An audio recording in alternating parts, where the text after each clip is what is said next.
Assalamualaikum warahmatullahi wabarakatuh. Nami kula Jasmine Islamiati Putri.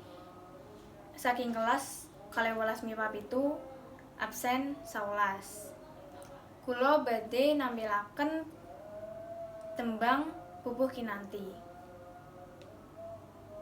Padha gulangan ing kalbu ing sasmita amrih lantip, ojo pijar mangan nendra, kaprawiran den kaesti, pesunen sariraniro Jegadahar lawan guling. Cekap semanten atur kula. Wassalamualaikum warahmatullahi wabarakatuh.